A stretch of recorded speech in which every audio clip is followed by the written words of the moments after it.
Channel. I'm Father Roderick, live on YouTube. And if you're watching this after the fact, then I'm no longer live, but I'm still on YouTube. And I'm sitting here behind a microphone to record my weekly show a little bit later than normally. I normally try to do this in the beginning of the week on Monday, sometimes Tuesday. But I had no other choice than to record it today because, well, I've been super busy editing another episode about my trip to Ireland, which was a lot of fun to make, but also a lot of hard work. So the bags under my eyes are really from working overtime and having these 12 to 14 hour days of editing. Remind me to not do this again. So that's why I'm a little bit late, but I still hope that we'll have a bit of an audience. It's kind of slow because it's right now in the Netherlands 10 o'clock in the morning. So that means that my usual North American audience is not awake, or maybe they're about to head to bed. And I don't know if there's anyone else who has time to watch this. But there's always, of course, the show will remain on YouTube for the remainder of eternity. So here we go. At least I thought I was going, but there is no memory card in this thing. What? Oh, well, that's great.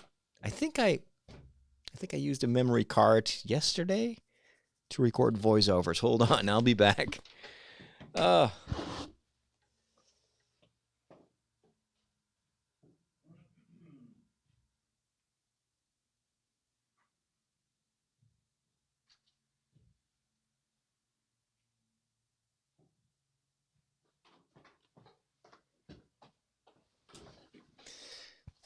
I need to do some shopping for new memory cards. This is 64 gigs. I think this is the one that I normally use.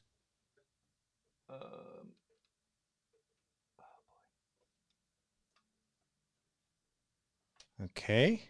It says it's ready to record, so let's hope it works. Hey Zerdo, hey Adam, hey Rocky, happy Thanksgiving. Oh, I'm sorry to read that, Adam. Adam writes, I've lost my job after 15 years. Do not know what I'm going to do. I have no family. That's a hard situation to be in. I really hope that that something will come up and that you can find a job soon. Hey, Samuel. All right, let's record this because I have got a ton of things to do today. All right, here we go. Hello and welcome back to another episode of my weekly show. I'm Father Roderick and I'm recording this on Thanksgiving. So happy Thanksgiving to all of you. Although I guess for most of you, Thanksgiving will be already over because I don't think that if you are preparing a turkey, you have time to listen to this show. And of course, on this Thanksgiving Day, a big thank you to my patrons over at patreon.com/Father Roderick for supporting me with their financial donation every month. Do you know what's going on? This is what's happening in your world.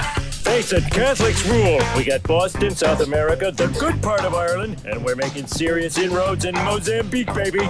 You've taken your first step into a larger world. I've been kind of busy. That's why this show is a little bit later than normal. Normally, I try to record this on Monday or Tuesday, but this week I had to move it to Thursday morning, which is totally atypical for me. But the reason is that I've been working about 4 days straight, long days, like 12 hours per day on the second part of my documentary about Ireland.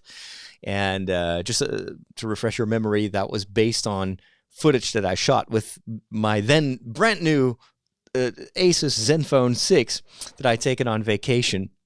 And I had just been filming a little bit, haphazardly, not really with a plan. And kind of halfway through that vacation, I'm starting to realize this is good material for a TV episode. So I started to film a little bit more deliberately, but still completely out of order. Didn't really know how to turn that into a story. And then just recently I had two gaps to fill, basically to episodes that I thought I would have produced and didn't go through. So I was like, well, maybe now it's time to go back to my Irish material and see if I can spin a story out of that. And while working on the first part, I realized, well, I have actually so much material that it would be a shame to put it all in one 20-minute episode. Why not do 2 parts? And that's how I got into trouble, because the big problem with this documentary is that the story had to be constructed after the fact. So I had a lot of different places that we visited, but some were related to prehistoric times in Ireland. Others were, the Middle Ages and monastic life. And then there were a lot of walks, just me climbing mountains. And in order to make it interesting to watch, which is different from, let's say, an evening with your neighbors where you're going through your latest holiday photos, I had to come up with a story that would connect all that material. And that was the kind of the biggest effort, but also a lot of fun to do. It's really storytelling in its core. It's looking at what you have and then trying to... It's like a big puzzle that was not really made as a puzzle, and you have to kind of glue the stuff together with a narrative, and that's what I've been writing.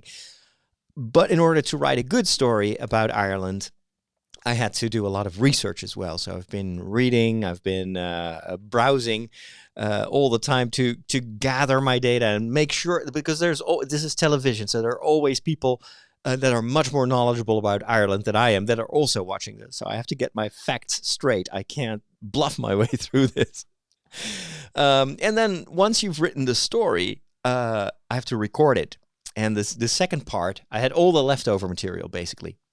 And what I was thinking, what kind of story am I going to tell? The first part was about how the Irish Catholicism was actually built on religious roots that are much older, that go back to prehistoric times, and that these monks, and like St. Patrick, for instance, would take this, for instance, his natural religion and all the imagery of the existing culture and transform that. So, for instance, the famous Celtic cross that we know is a good example of that. According to legend, basically, in his catechesis, he would draw the sun, so a circle. He says, that's what you worship as one of your gods. Well, and then he would draw a cross through that.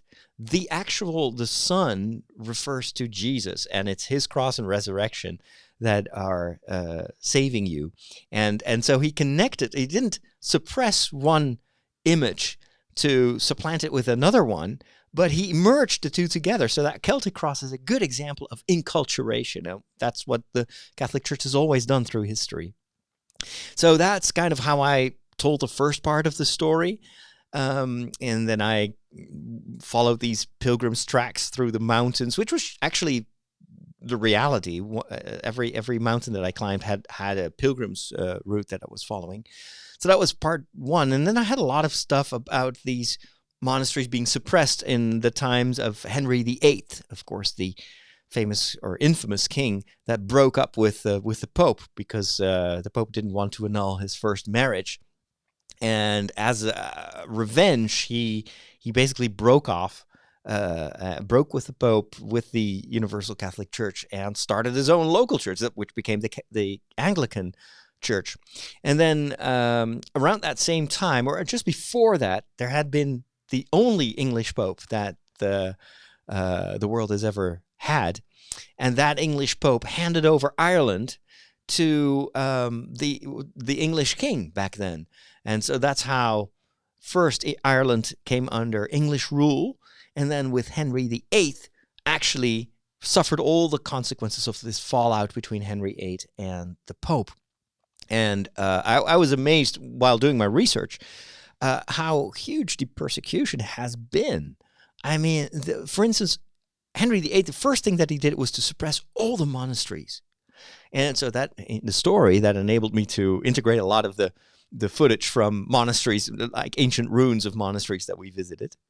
So he suppressed it. Sometimes he burned them to the ground, and by force tried to convert, or had the monks convert to, well, Protestantism in the sense of Anglicanism, the Anglican faith, even though it has, especially in the high church part of the Anglican Church, has a lot of Catholic liturgical elements, but in its thinking, it's basically Protestants, like protesting against the then current Catholic Church.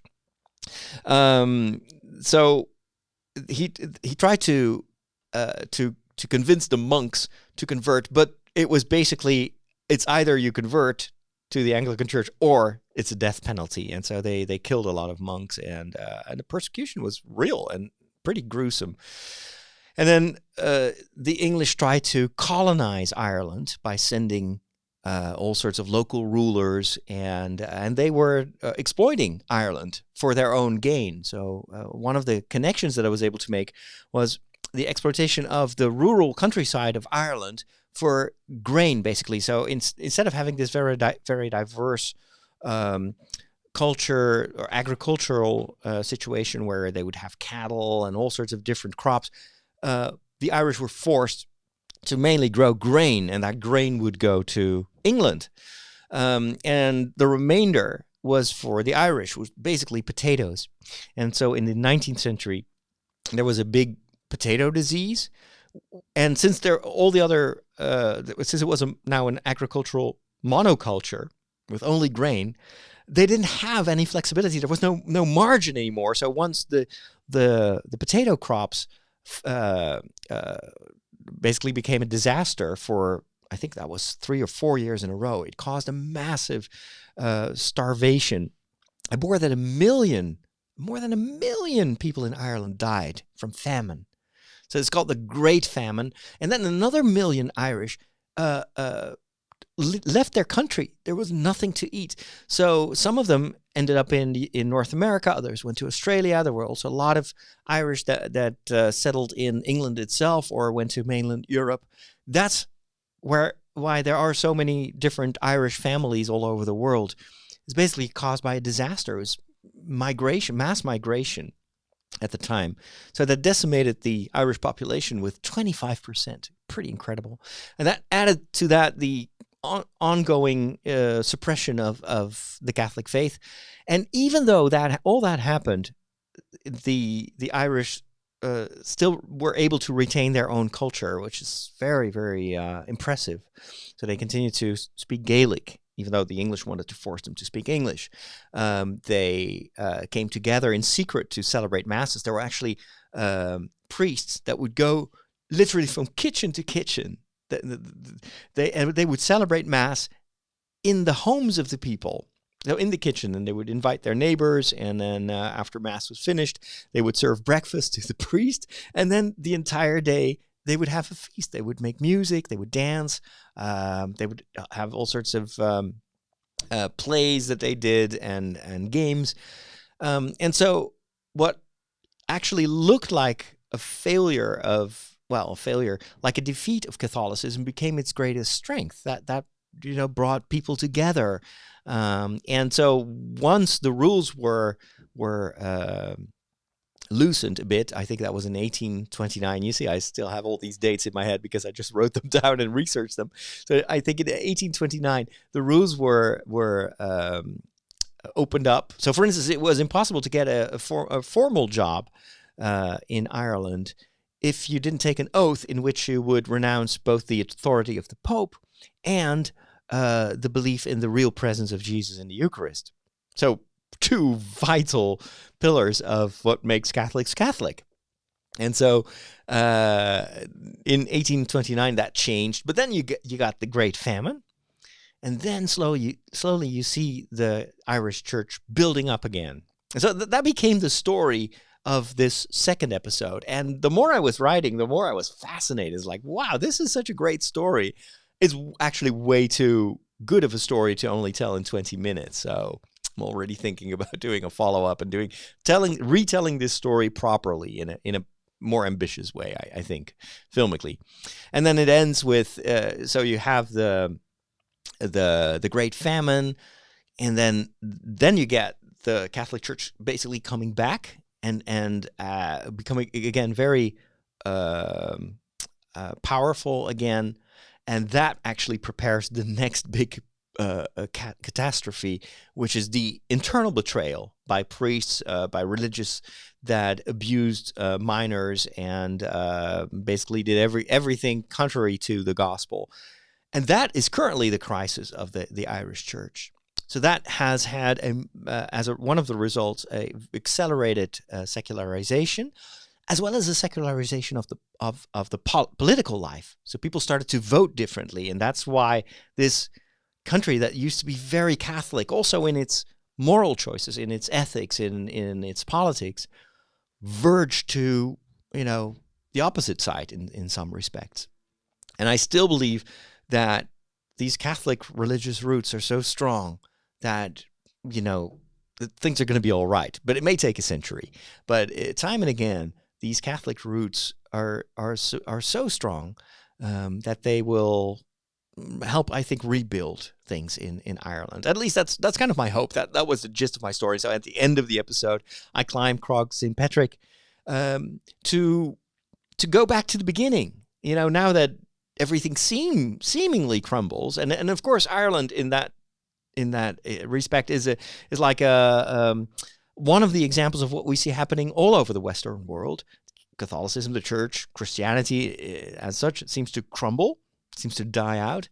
Well, that may actually be us going back to the roots. Where did it all begin? It began with St. Patrick climbing this mountain and fasting and praying for 40 days, basically learning to rely on God alone. And that may be our way as well, or the goal of our pilgrimage is to relearn that. And that may be the beginning of something new. I don't know if it does, but that's basically the end of the episode. It's me climbing that mountain in the footsteps of St. Patrick.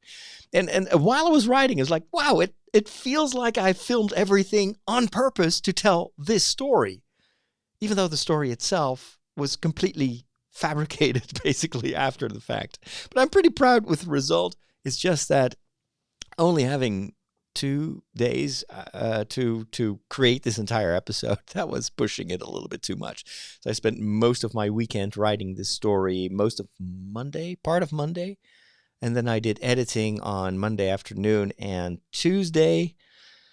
And then yesterday, Wednesday, I still had to add all the audio layers. So the music is very important for voiceover driven episodes like this. Plus all the soundscapes, which I didn't have time for in the first episode, but now I added all the birds and the cows, and at one point I'm petting a horse, and it's just something that I filmed. Hey, that's a horse, and it was very friendly, and so I petted it, but I didn't have any reaction shot. So what I did was I added a little bit of horse sounds before the shot in which you see me petting the horse. And then I had one shot where, so sometimes I was recording these English speaking vlogs.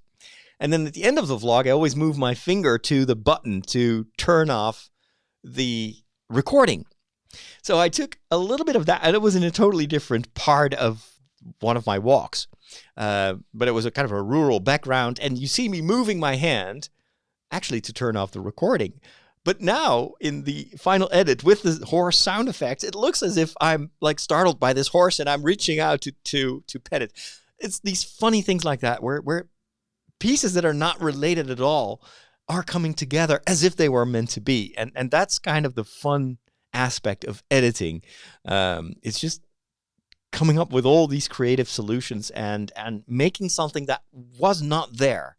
And it's just by storytelling, by editing, by sound design, by music, that you turn that into, hopefully, a story that will appeal to my audience. And in the next episode, which I'm about to start, I'm going to tell you about a good example of a real documentary that I just watched yesterday on Netflix that actually tells the same story on a much larger scale. And it made me so excited about the work that I do, and also made me dream about what's going to be my next step. So that's coming up in this next episode, next segment about movies and TV shows.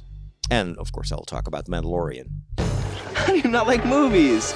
They're predictable. Like, the guy gets the girl, and that kid sees dead people, and Darth Vader is Luke's father. Not liking movies is like not liking puppies. They're fine. I just get bored and never make it to the end.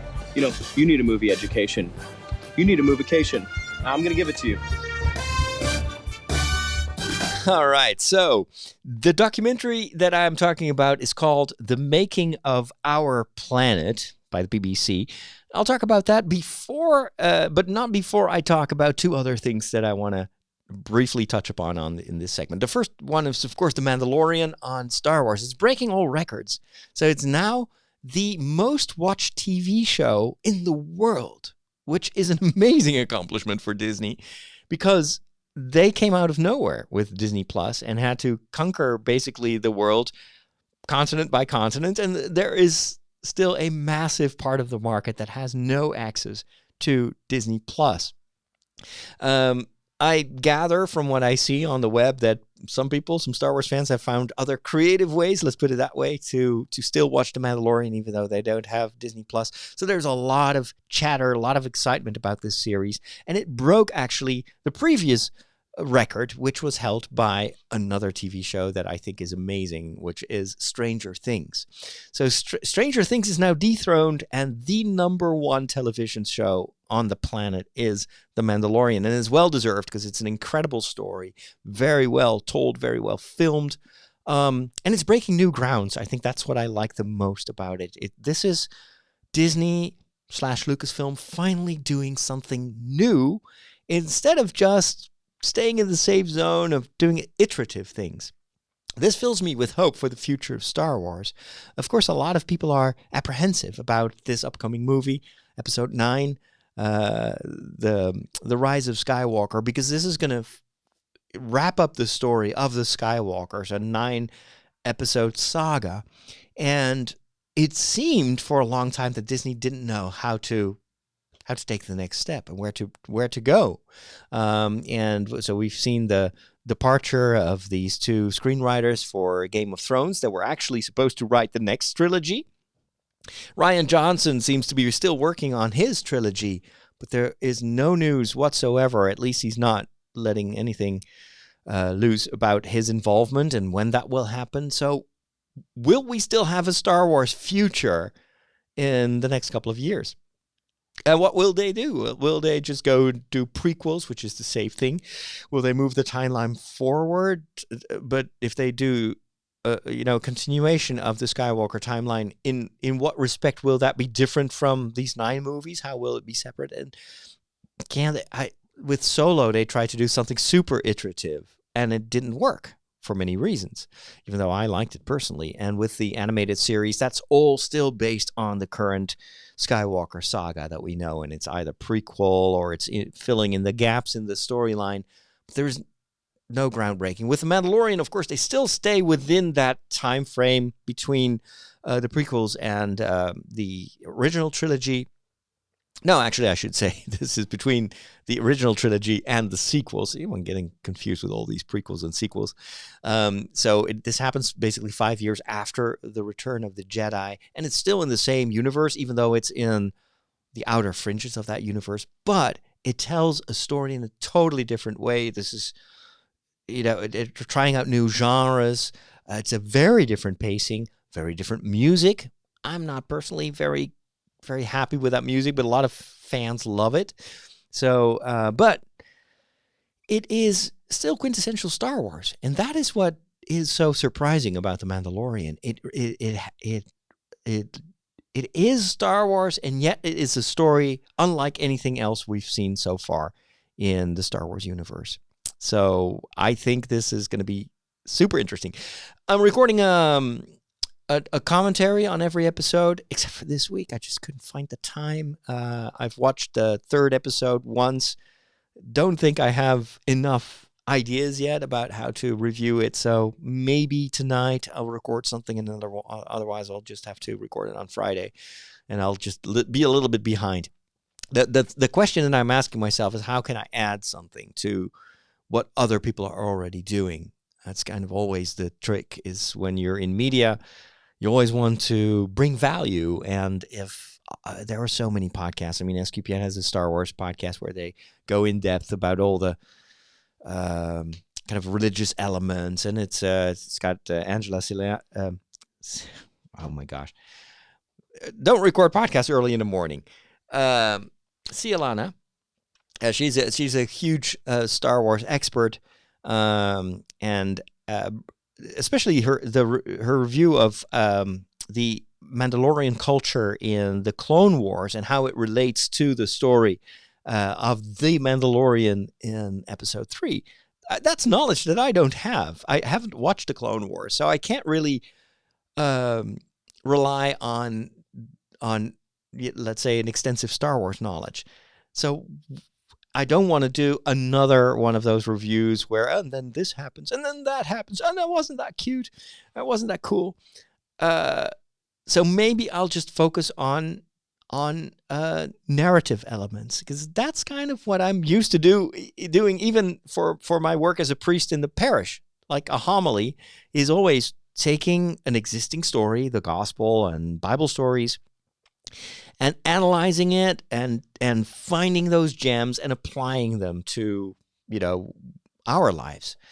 And that, I think, should be the way to approach Star Wars in my way, and trying to find these elements, because I'm good at structural analysis, but then also trying to apply them, or I don't know, talk a little bit about how these elements can teach us, because ultimately Star Wars is mythology, so it's supposed to teach us something about life. It's not just entertainment, even though it is very entertaining, but it is meant to be a mythology. And I think there are, in The Mandalorian, it depends on the episode, but there are quite a few mythological elements that maybe can be related to, choices in our own life. The second thing that I wanted to review here is a series on Netflix that I knew nothing about, but it has been a long time since I've done a true binge watching session. This is a series about 8 episodes. I think it's called Living with Yourself. And I had just seen it in my timeline on Facebook once, and I just read the header, the title of the article, and it said that it was great. So I start watching that, and I'm hooked. Immediately, first episode, I'm so intrigued, and then I binge watched the entire thing over 4 days, and watched the final episode of the first season yesterday. And wow, that was really unexpected. I'm going to include a mild spoiler from the first episode. So if you really want to check this out yourself, let me just give you a non-spoiler overall assessment. This is great storytelling. It is not for children. There are some, elements in the story, nothing super explicit, but still a little bit more for mature audiences. So beware of that. But it's still a really, really good, kind of a bit of a science fiction type of story. Feels a lot like this could have been a Philip K. Dick story. But it's executed really, really well. And so, proof is that I've been binge watching this, because I just couldn't stop watching the next episode, because it's like, what's going to happen? It's got a lot of storytelling that is asynchronous, which is always, I love it when they do that. So you see something happening, and it's usually like a follow-up on what you saw in the previous episode, and then you're made to believe that something is going to happen, and then after a few minutes, it's like 24 hours earlier, and then you see the lead up, or you may see the same thing that you saw in the previous episode, but told from the perspective of one of the other characters, and that changes your perception of what you thought was going on. And I always love it when stuff like that happens. It's kind of like Star Wars, what the prequels did to the existing trilogy. It's like you get so much more information that once you rewatch the story that you thought you knew, it gives you new insights. Well, this first season does that all the time. So that's my spoiler-free assessment. Now for a little bit of a teaser, and this is happening in the first half of the first episode. So the show is not about this. It's about the consequences. But in case you don't want to listen to this, just fast forward a couple of minutes. So it tells the story about this guy who is disillusioned, burned out. He has no joy in his life anymore. He's married, but they don't have children, and they've been trying to conceive, but it doesn't work. So he has to go through this fertility treatment and doesn't want to. On his work, you just see someone who's burned out on life. He has no no energy anymore, and everything seems to go wrong. A little bit like the main character of Fight Club, the movie, you know, at the beginning, where it's just the same kind of a loser. At least that's what you think at first. And so at work, he's got this other colleague who's very much like him, but then all of a sudden one day comes back to work and is super energetic, has a ton of ideas, has been completely transformed. It's still the same guy, but there's something changed. And after a little bit of inquiry, he discovers that guy went to a spa, and then he came back a changed man. It's a very expensive treatment, $50,000. But he says, you're not going to be the same anymore. It's only by invitation. So I'll give you the address, and you go there, and you will not be the same. So that's what he does. And he ends up in this very, run down shopping center. And it's this tiny little store. And at first doesn't seem to be, it seems to be like abandoned storefront. So he keeps on knocking, and then the door is opened by two guys who at first seem to be kind of Oriental, I don't know, Korean, Japanese. It's kind of unclear. And then he goes through this door, and all of a sudden he's in this super fancy, hip environment. And they tell him that they will take some DNA samples. They're basically, the promise is, we're going to rewrite your DNA. We're going to take out all the stuff that makes you miserable, and we're going to fix your DNA and turn you into the most successful version of you. And so he is put under, and when he wakes up, he's in a plastic bag buried in the ground. And that's like, I'm dying in here. And so he gets out of this plastic bag and finds himself in the middle of the woods. And there are fresh graves all around him. And so you're like I was watching that. I was like, what is going on? And then he's only wearing a diaper, and he's completely disoriented, and he doesn't know what happened, and it's totally not what they promised him. So he has to walk for hours and hours in the middle of the night to get back home in that diaper. And then he sneaks into home. The door is locked, but he knows where the spare key is, so he enters his home, and then he hears himself, and he discovers, and this is a spoiler, that actually the whole trick of that spa is they cloned him, and they tried to kill the existing version, the kind of the failed version of himself, but it didn't work because for some reason the medication was wrong or something like that. And so he survived basically his own death, and now he returns home to see that his successful clone has taken his place.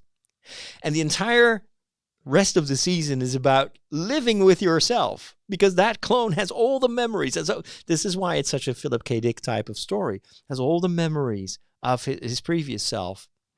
Doesn't even know that he's a clone. And then what happens when these two basically have to fight for their place in the world? And what does it do to the relationship? It's really, really, really good storytelling. It's very funny at times. It also asks a lot of moral questions, sorry. And it's just so unexpected. Every episode is like, whoa, what had just happened? And that is what I love about this first season. The only downside is it's only 8 episodes, and the episodes are pretty short. But wow, I couldn't stop watching this. So highly recommend it. All right, end of spoiler time. Welcome back if you skipped this first part. I'm now going to talk about the last thing on Netflix that I would like to briefly review. That is a documentary about a documentary. You know that I'm a fan of making of stories, and that's one of the only reasons that I keep buying Blu-rays from time to time, and why I still keep some of my DVDs, because of the director's commentaries. I love to learn from the pros, and I think I've learned a lot in my own work by just listening to the stories of how movies, documentaries, TV shows that I like were made. And it's kind of learning by osmosis. You look at the film, And at the same time, you hear, in order to film this, we did this and this and that. And I'm just taking mental notes. It's like, oh, that's how they do it. That's how I learned a lot about editing, about sound design, about how music is used to reinforce emotions or even add emotions when there are no emotions in the original material. So a lot of these tricks that I learned by looking at making of movies or documentaries or listen to making of directors' commentaries, that's kind of what helped me become a filmmaker myself. So I was browsing through the newest material on Netflix, and I saw this 1 hour documentary. It's a little bit longer than 1 hour. And it was called the behind the scenes of Our Planet. And Our Planet is one of those beautiful BBC documentaries about nature. And they already, and it's with David Attenborough, this fantastic guy with an amazing voice who does all these nature documentaries for the BBC. And they'd done this years ago, a very successful series, and they recently created a whole new bunch of documentaries, but it was all filmed with the latest technology. So it's all 4K.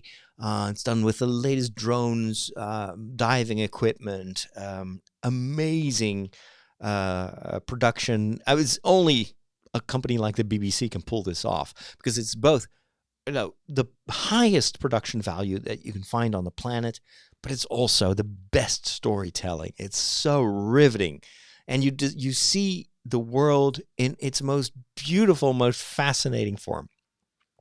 But this documentary tells you how they do it, how they make these incredible, how they film these incredible images and these shots that will just make you go like, oh, I can't believe how beautiful the world actually is. But what is so fascinating is that a lot of these scenes are filmed with mobile phones or just B-roll cameras. So it's basically a small camera. And while the main crew is setting up equipment, that there's this other person who's just taking a few shots, doing a few impromptu interviews, like, so what happens now? But you go behind the scenes of how they film, and normally in the BBC documentaries, you see nothing of the making of. This is not. You have documentaries where the makers are part of the story. So it's participatory documentaries. I love that style because that's what I've been doing for a couple of years now. It's like I am in the story. You see me walking there. You see me filming. You hear me asking the questions. The BBC, very classic television. You only hear David Attenborough.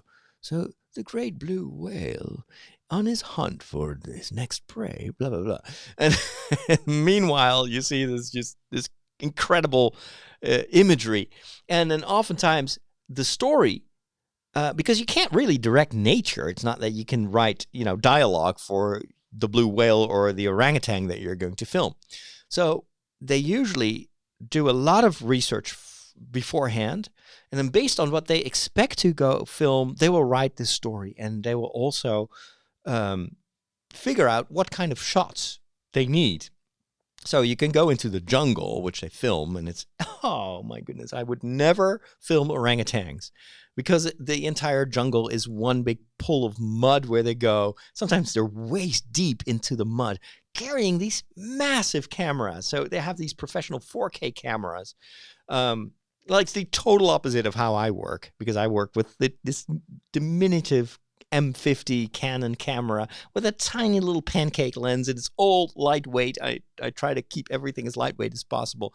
These guys are carrying around cameras that must weigh at least 20 to 30 kilograms. And that's without the tripod. The tripod is just as big as the camera. The reason of the weight is they also have these massive lenses that are very light sensitive, so they can zoom in for hundreds of meters and still get a great, close-up of a polar bear or a orangutan in the trees. But then they have to carry all that equipment while wading through the mud, while getting stung by all sorts of, poisonous animals. And at one point, you see the cameraman just lying on the ground. He needs to take a couple of days off, and his legs are completely covered in blisters, and then his entire skin is now crackly, and it looks like he's been roasted turns out he was allergic to, poisonous plants that he waded through.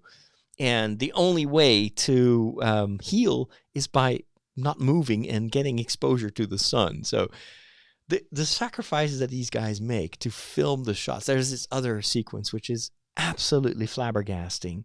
And actually the documentary starts with it, which was another learning point for me. They start with one of their most exciting sequences. And then they tell the entire story at the end of the documentary. So you're just like, oh, what was happening there? So you see basically a film crew boarding up inside a wooden shed.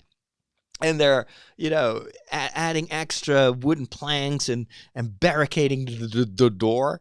And then there is this one Russian biologist who says, oh, I think we are surrounded by zombies. And then they film through a hole in the shed, and you see all these eyes light up, and you hear these weird sounds like, what is going on? And then at the end of the documentary, they pay it off, and turns out they're surrounded by walruses, and it's unbelievable. You have to watch it for yourself. I'm not going to spoil too much about it, but it's just so incredible storytelling. I mean, this is definitely worth its own series, is how they film these nature documentaries. And I have so much appreciation now for what the BBC pulled off there. And also was really invigorating because I saw these crews wading through the mud, going to all these extreme places. And the type of storytelling that they did, because this documentary really has a message. It wanted to show the effects of climate change in the parts of the world where you normally wouldn't go yourself. So it was also chronicling how quickly things are changing for animals in these Arctic regions or in the middle of the forests, and so it tries to educate the viewer, like the choices that we make in terms of and this has been one of the major points of Pope Francis. If we continue the type of consumerism that we're currently involved in, we need 4 or 5 planets. This is unsustainable, and it is destroying the planet. It's also destroying the habitat of all these animals. And so the BBC tried to show, instead of telling, this is what is currently happening. And that's the kind of storytelling that I thought was riveting, and that I'm also...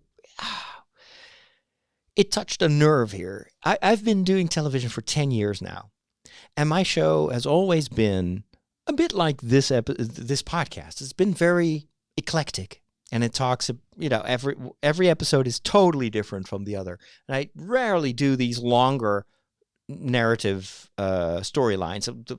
Ireland was an exception, like doing a 2-parter. Scotland, which is currently in production or in post-production, was another experiment in doing these long-form stories where it's really a trip. It's a travel documentary. But I've noticed that if I keep doing this eclectic style of programming, where one day I'll film a documentary about Gregorian chant in a parish, and then I'll go film some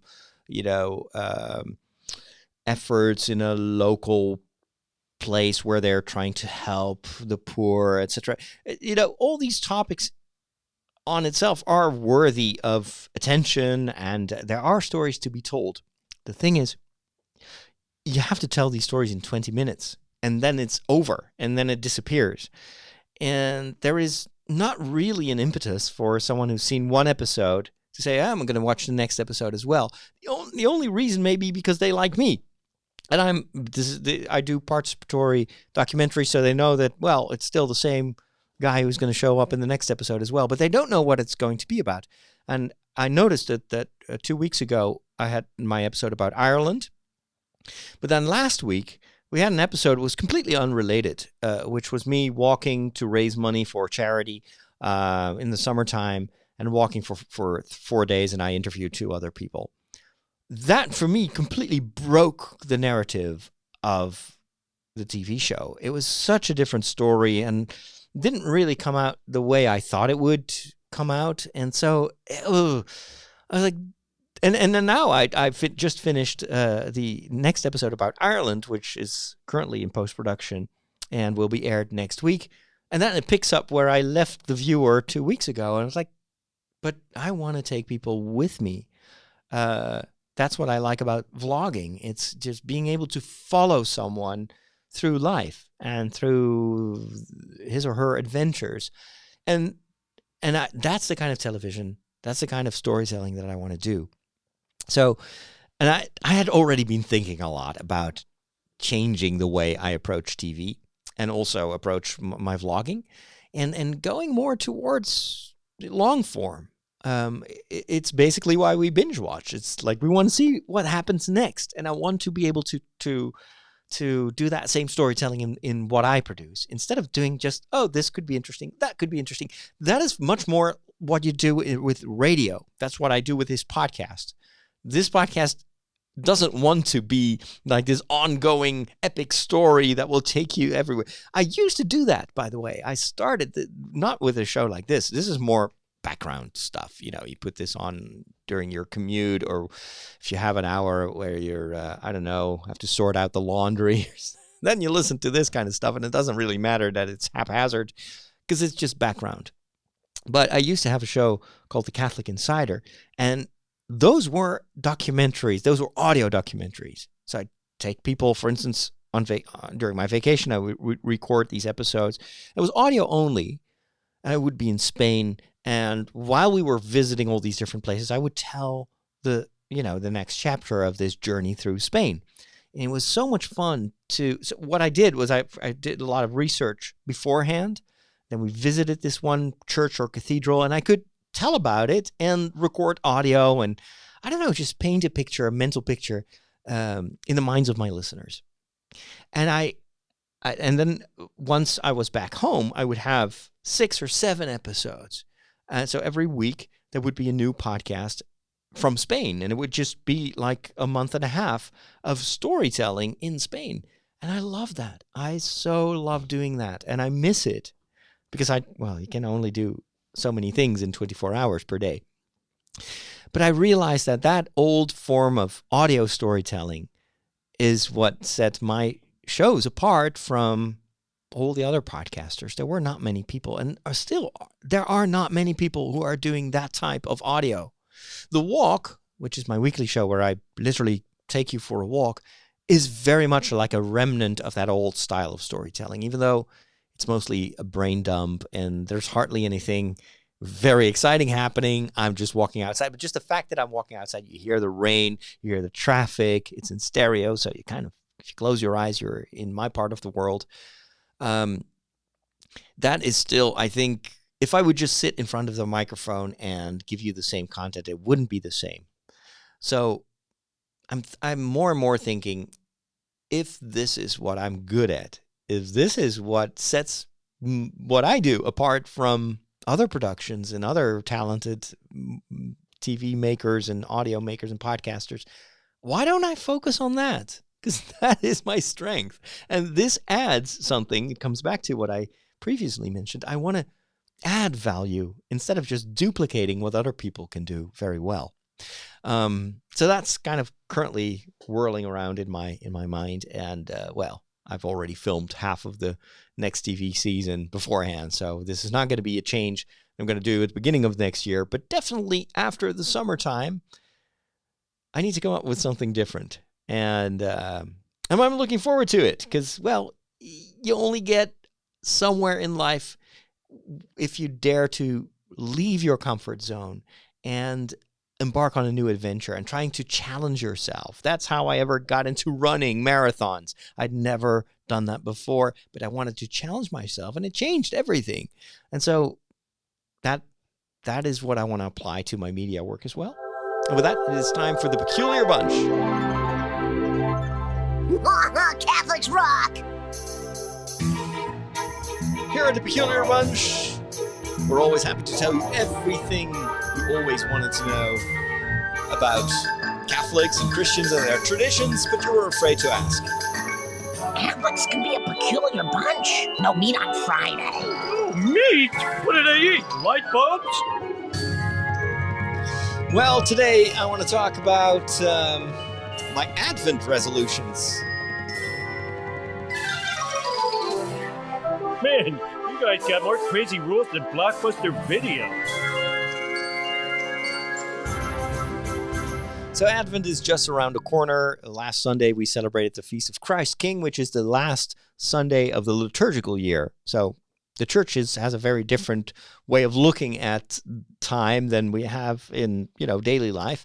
So the beginning of the new year is Advent. Why? Because Advent are the 4 weeks that lead up to Christmas, and that's basically where everything in history changed. It starts with the conception of Jesus by the Virgin Mary, visited by the angel, and then leads up to the birth of Christ in Bethlehem. And so that's why beginning of the new liturgical year is Advent. And Advent is one of those times. We have 2 of them actually currently. There used to be more of these in older times. Times of preparation, times of living a little bit more of a more restrained life. So the other period of preparation, of course, is Lent. Lent has fasting, has prayer, almsgiving. Advent is slightly less austere in a certain way, but we're still encouraged to use this time to reflect upon our life, on the choices that we make, and make different choices. Learn to live a different lifestyle to prepare for the advent of Jesus. And so it's always a good idea to make some resolutions before you enter a time like this. And for Lent, a lot of us do have these ideas that we want to implement. We want to, take fasting more seriously, spend more time in prayer. For Advent, it's a bit more difficult because the world around us is already switching to Christmas time as we speak. Like everything is already Christmas, except if you live in the Netherlands where we first have to deal with St. Nicholas, but that's for kids. But all the Christmas decorations are already out. And in fact, I already have my Christmas tree in what I now call the common room. It's a room upstairs. I have this fake Christmas tree. And instead of taking it apart at the end of the Christmas season, I just brought the whole thing to the attic. And now I brought it back to the first floor and didn't want to go bring it downstairs because it's a very unwieldy and heavy tree.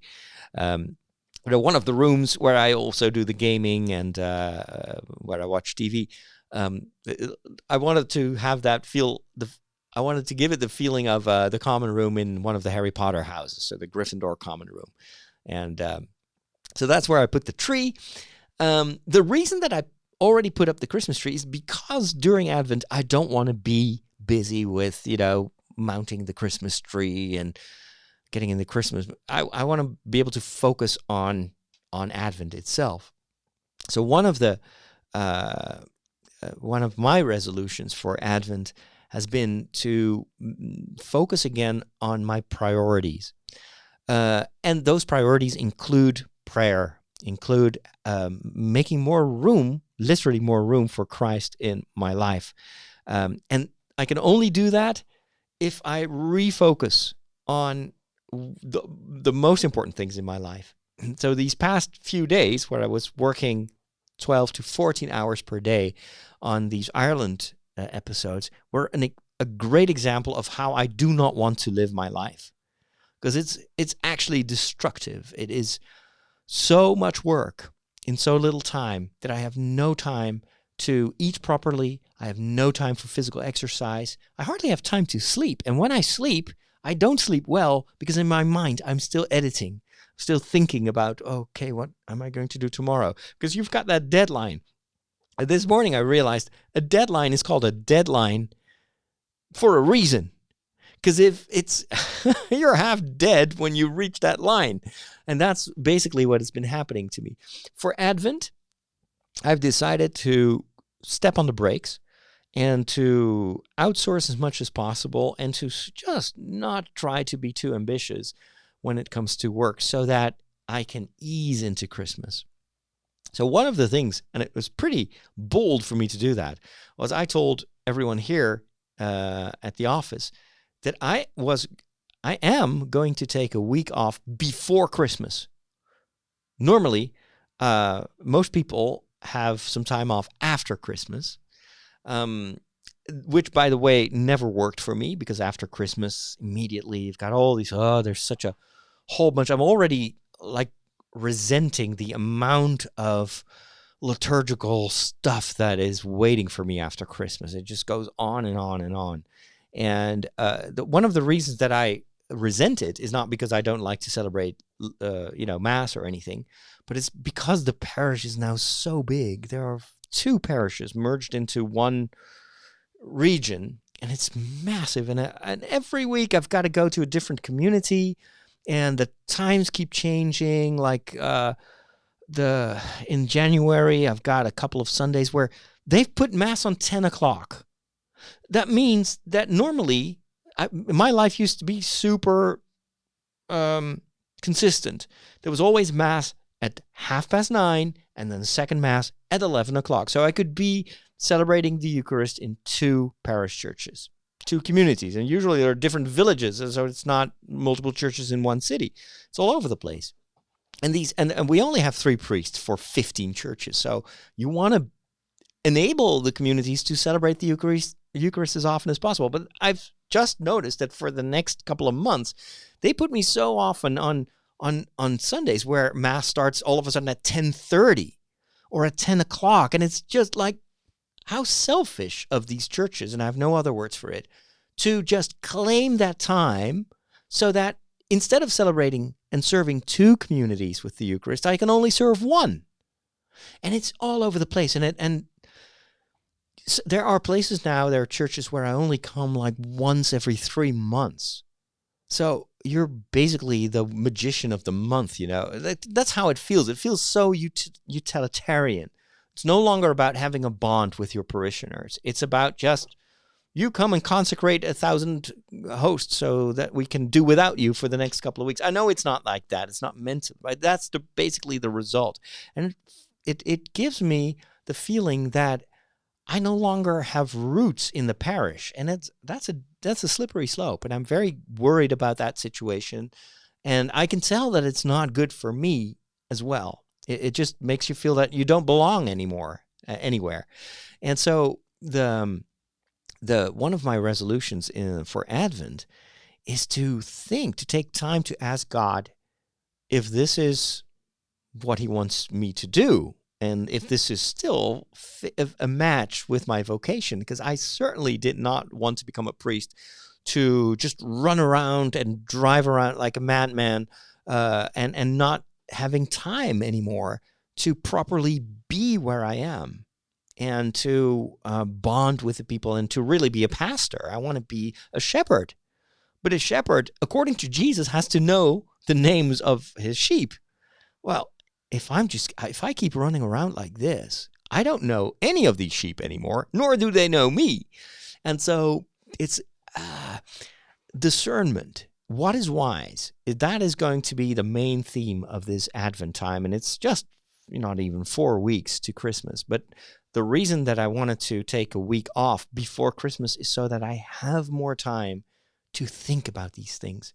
One of the dangers of putting too much work on your plate is that you don't give yourself enough time to reflect, to evaluate, and to discern what you should do.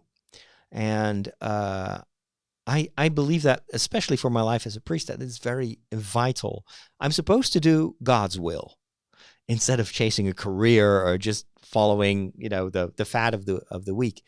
But I more and more, I'm starting to be convinced that this is also true for the way in which I am a priest. I'm a parish priest. I need to take time to evaluate what I do in the parish, and if necessary, take steps to prevent myself from becoming basically this burned out guy who's just running around and doesn't feel like he is really contributing to people's lives anymore. But it's also very tricky because I'm not in control of the situation. I don't choose where to celebrate the Eucharist. It's all the local churches that make these choices. So there is something inherently conflicting, and the thing that I'm struggling with right now is and that's why I need time to think and to pray, is what are the things that I have no influence on? And so you basically have to let go. The things that are out of your control, it's not worth fighting because you will never win what is out of your control. So then you have to think, well, what is going to be my mindset? How am I going? I can't change the world, but how can I deal with it? So that is a question that I have. So in what areas do I have to let go of how I would do things?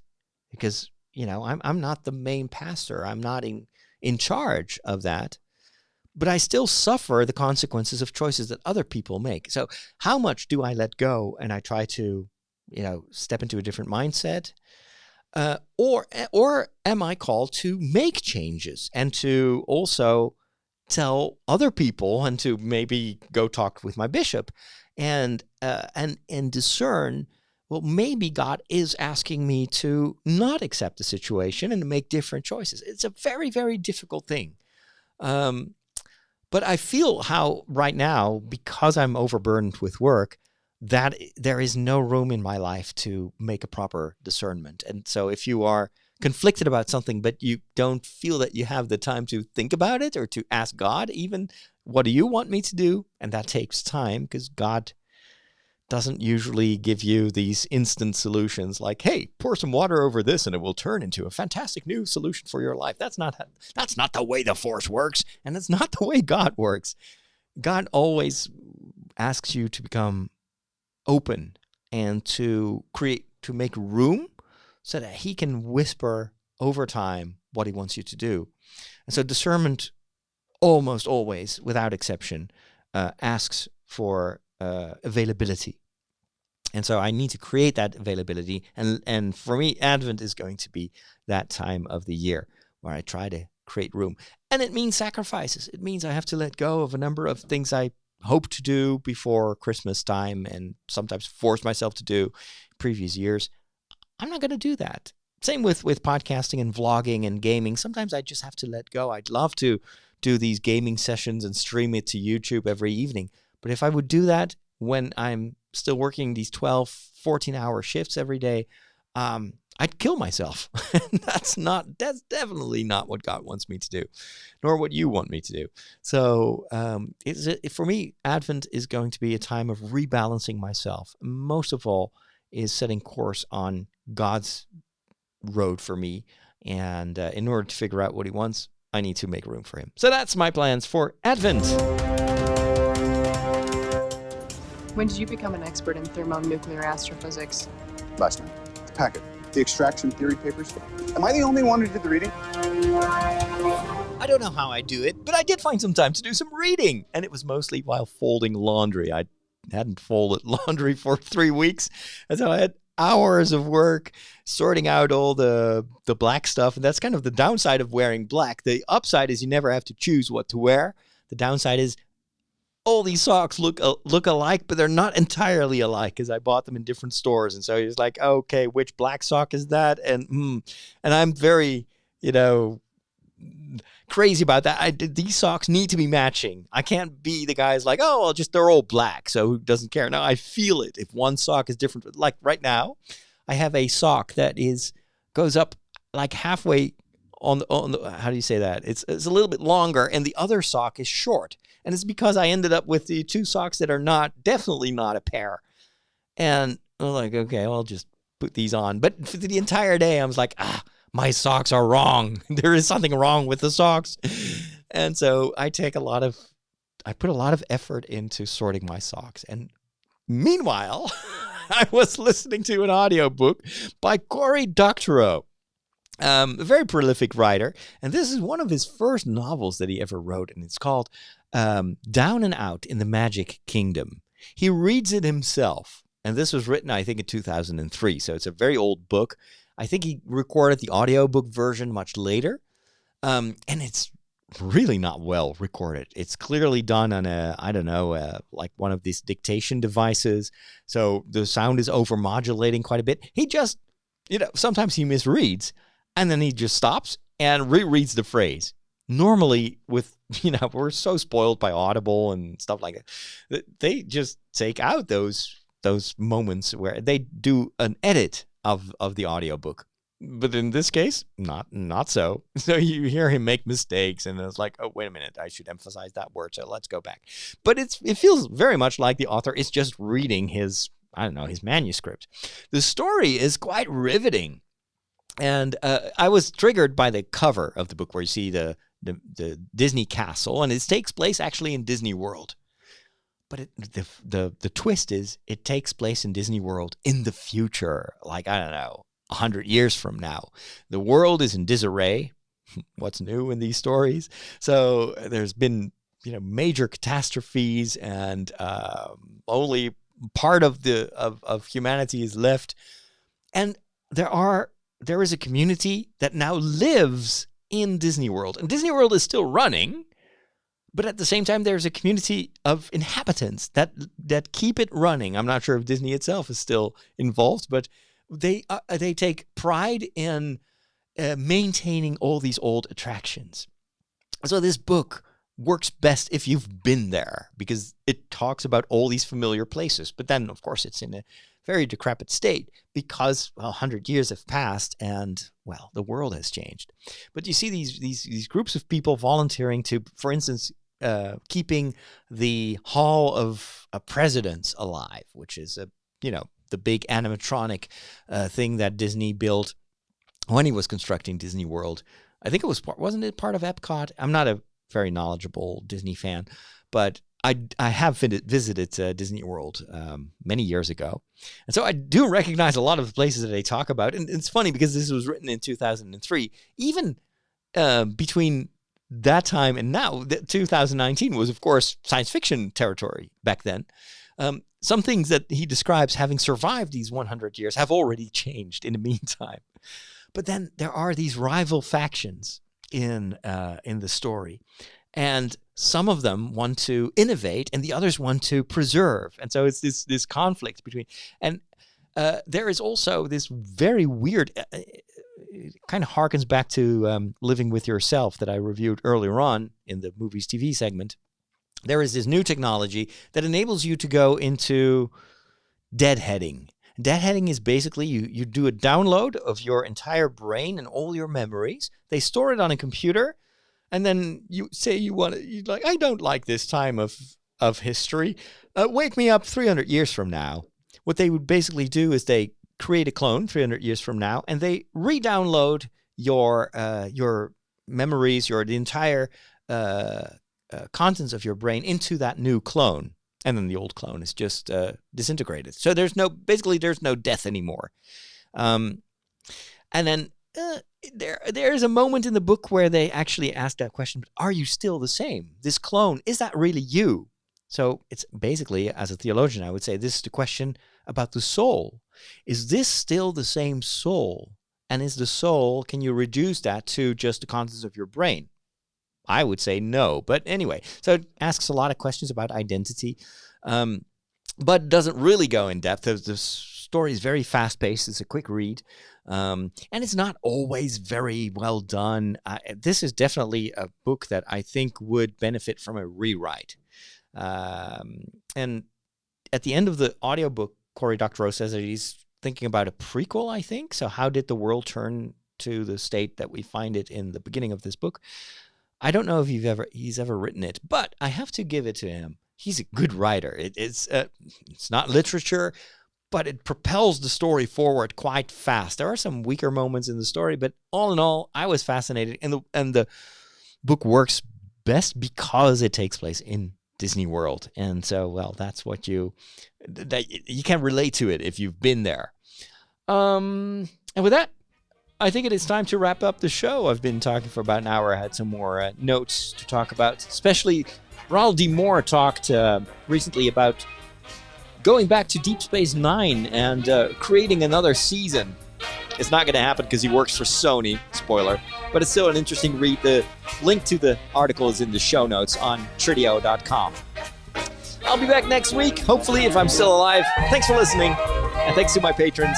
I'll record a special episode of my other show, the after show, for you right after recording this. So if you're a patron, check that out in your feed, and if you are not, go over to patreon.com/Father Roderick and become a sponsor. And then you'll get access to that show as well. I'll see you next week. Take care.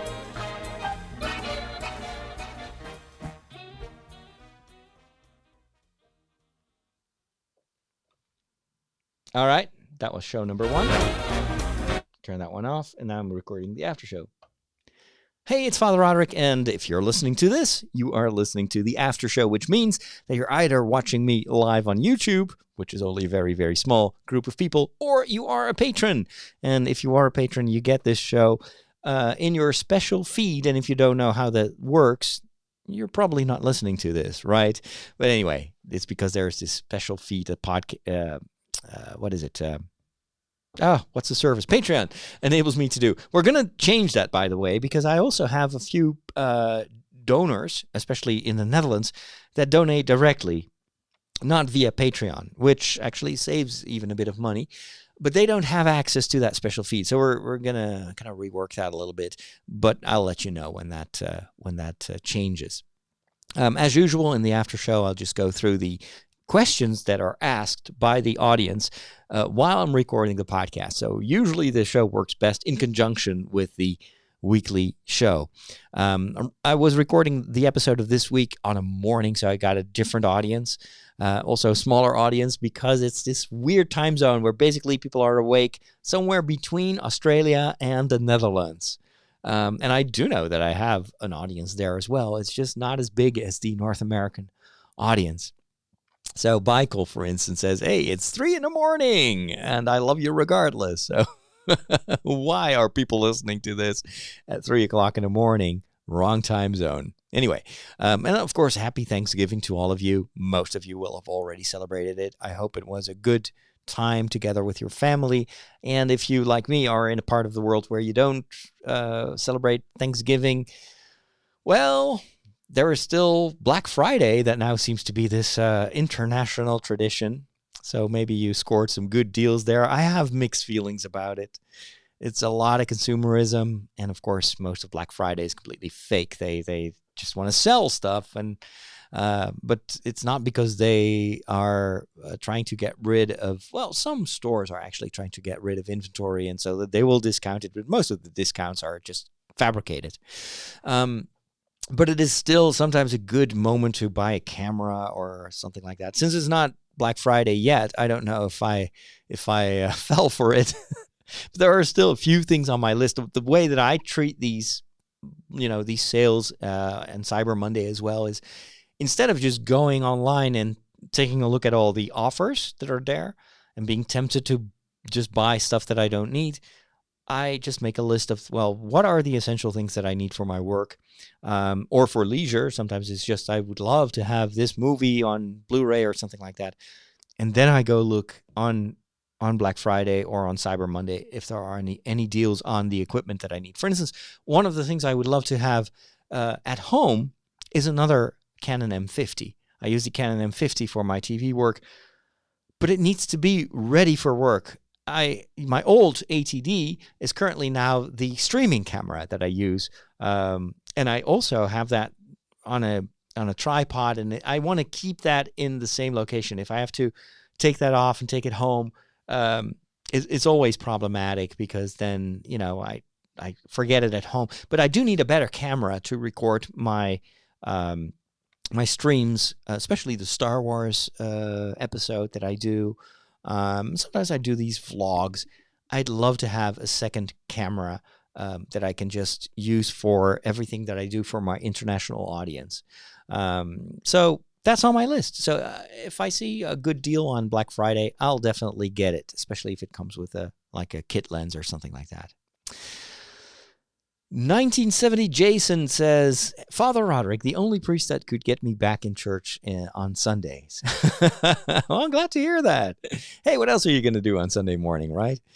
Maybe it's useful.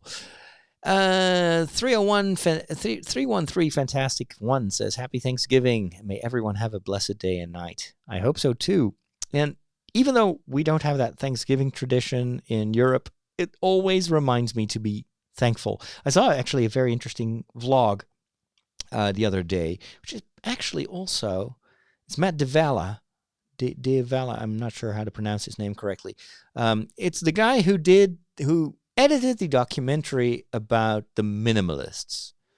But he's also a vlogger in his own right, and he does a bit of a kind of a Matt DeValla. I think he's it must have Italian roots or something like that.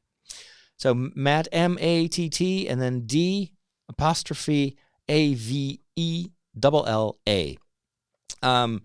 He's a minimalist filmmaker and a vlogger. And he just recorded a vlog called The Happiness Fallacy. And I like that because it's a lot of the things that he said, that he narrates in his vlogs are just the same things that you've read or heard on podcasts. But he's a good storyteller. So in this episode, he explains that many of us are always chasing the next thing, usually something that we want to buy or want to own. But what we're actually hunting is happiness, and we constantly shift our definition of what will bring us happiness. We think, if only I have that next phone. If only I also have an Apple TV in conjunction with what I have. If only I have an Apple Watch. Then I'll finally be happy. Then I'll be satisfied, and I don't need any other thing anymore in life. Well, we said that about the 2 or 3 megabyte hard drives. Remember 20 years ago? Well, it's like, oh my goodness, a hard drive, 3 MB. I'll never need more space. Or, oh my goodness, I have 256K of memory. 200, it's mind-blowing. What am I going to do with that much memory in my computer? 256K. If I only buy it now, it's only $400. I mean, it's an investment for the future because for the rest of my lifetime, I will never need more memory in my computer. Well, we know how that turned out. So the thing is, he explains, if you keep chasing happiness in stuff and thinking that it's stuff that is going to make you happy, you're never going to be happy. And he has this little trick. He said, the next time you complain, wear a rubber band around your wrist for a week or so. And every time you notice that you're complaining about things and you're irritated and it's like, oh, if only I would have more time, more stuff, more, I don't know.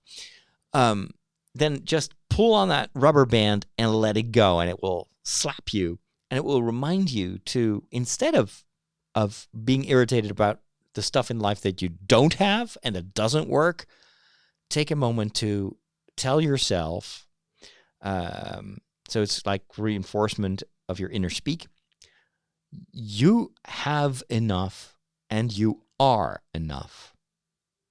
And I love that. I think it's so true. It's so simple, but it's so true. And I needed that reminder because I had been, very irritated about things that I don't have, things like more free time, for instance, or I don't know, a better situation in the parish where I don't have to run around like an idiot from church to church and only seeing my parishioners, every 3 months. Instead of complaining, I too have to tell myself time and again, I have enough. It's not the stuff in my life. It's not even the working conditions that will make me happy. The only thing that makes me happy if I realize that I am enough. I don't need to become someone else or do. It's not that I don't want to challenge myself, and I want to because that helps you grow. But it's realizing that it's not that I first have to be a saint to be loved by God. I mean, on a spiritual level, that's exactly that. What makes you a saint is not that you live a perfect life. And there is nothing more irritating than people that want to project to others that they are perfect, that they know exactly how to be a true Christian. I'm always super apprehensive when I hear people saying that.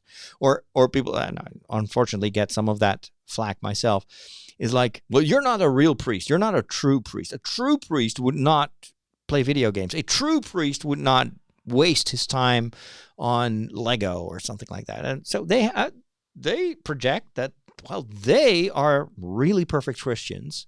And they also, not only do they know for themselves what is the perfect way, they also know it for you. You should be more like whatever image they have of what you should be. Well, I'm like, Well, I'm me, and God loves me the way I am and wants to help me, of course, to become a better me. It's not that I'm perfect, but I'm called to perfection. But it doesn't stop. God is not waiting to love me until I'm perfect, right? He loves me right now, and it's actually that love that helps me to want to change. And that's the motivation to change and to improve. And repression, anger, fear of hell, or whatever, all these negative motivations are never sticking. They never work. We should know that. That's what I learned from making my Irish documentary. Centuries of English repression and forced conversion to Anglicanism. It did not work. It reverted right back to Catholicism once the repression ended. And so, because negative motivation is the weakest form of motivation that you can have. What helps is that you tell yourself, I'm loved regardless. I have enough and I am enough. So that was one of those eye-opening vlogs, and it just stopped. I just find that in my timeline on YouTube, so I wanted to pass it on and go check out Matt DeValla on YouTube, because he's got some good stuff there, and he's a great filmmaker. I also learn a lot in the way he does his filming and editing. So he's a really, really talented guy. One day I'll be able to do that as well. All right, let me go through some more questions. Sour Weep.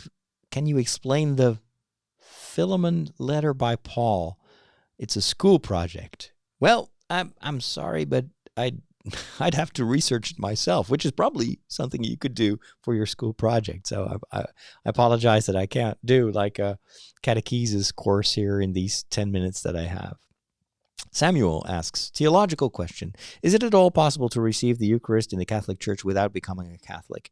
I always use my arm over the chest to show that I am not Catholic. Well, yes. In order to receive communion in the Catholic Church, you need to share the beliefs of the Catholic Church. And so the Catholic Church believes, and it's a core belief, that the Eucharist is not symbolic, like in many Protestant traditions. So it doesn't depend on the meaning that I give to the symbol. The bread, of course, is highly symbolic, but the true presence of Christ is independent of my perception. That's why, in many ways, Protestantism was so much influenced by the Renaissance thinking. It's like, I am the center of the universe, and if I don't believe in it, then it is not there. Whereas Catholicism is much more like, well, God is there regardless of what I think or believe. But when we receive communion, the priest shows us, or the person who distributes communion shows the host and says, the body of Christ. And amen is an affirmation of that belief. But if you affirm the belief in the true presence of Christ in the Eucharist, why not become a Catholic? So that would be my answer to that question. And I do have some parishioners that are not yet Catholic, so they do the same what Samuel does, and they cross their arms over the chest, and they receive a blessing. So I usually do an imposition of the hand, so I just lay my hand on there, and I pray for them, that God will guide them and protect them and love them. And it's a different form of being in communion, but it's also very valuable, and those are sometimes very touching, literally touching moments. So, Dave Filoni makes fantastic Star Wars stories. Yes, he is involved in The Mandalorian, Star Wars Rebels. There are even some whispers that he may take over when it comes to the next couple of movies. Have Dave Filoni, and that will definitely give you Star Wars regardless. He's shown us with The Mandalorian that he understands what Star Wars fans want. We'll see. Let's see. Also wants to know if the show that I was reviewing, it's called Living with Yourself, if that's the show with Paul Rudd. Yes, Ant-Man, the same actor. And he's pretty good because he has to play two characters, a successful version of himself and a loser version of himself, and it is pretty amazing what he does. Andre says, I would like to see more videos about Star Wars influences from mythology and religion, like the one you did on the Mandalorian episode. Good stuff. Well, that's what I try to do. I think that's my thing. Fred says, "Hey, hello from Australia. It's dinner time here." It's always such a mind warp to have all these different time zones. I hope you have a good dinner and already a good night's sleep afterwards. Do you have the new Star Wars game, Star Wars Jedi Fallen Order? No, I don't have that yet, because I'm always buying these games much later once they go down in price. So I don't mind playing 2 or 3 year old games because my computer is not that strong anyway. So there is an advantage of playing older games on older equipment. Is that a Stargate SG-1 collection set behind you on the bookshelf? Yes, it is. Yes, it was given to me by one of my listeners, and it's great. I love Stargate. November wants to know, do you think everybody in Hollywood are Satanists, despite of what Emilia Clarke said?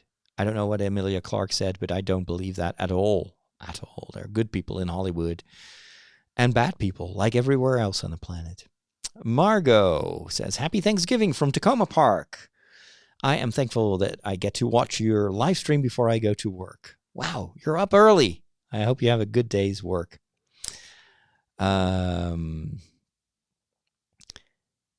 Let's see. Was Jesus born on Christmas? Then Inga responds, "No, the Feast of Nativity is 9 months after the Feast of the Visitation."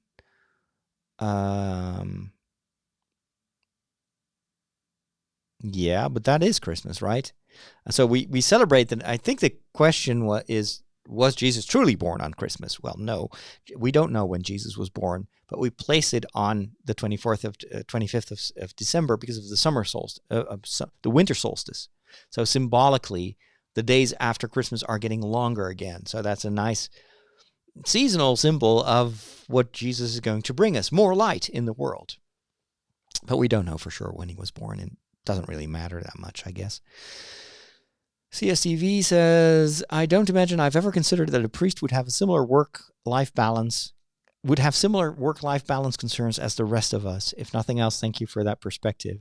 Well, thank you. Well, priests are just regular people. We struggle with the same things in life as anyone else. It's just that we try to always connect it with, the inspiration that we find in prayer and in scripture, and find a way through all that mess that we create. Samuel reacts, "About the socks, I am the same about being the socks must be the same."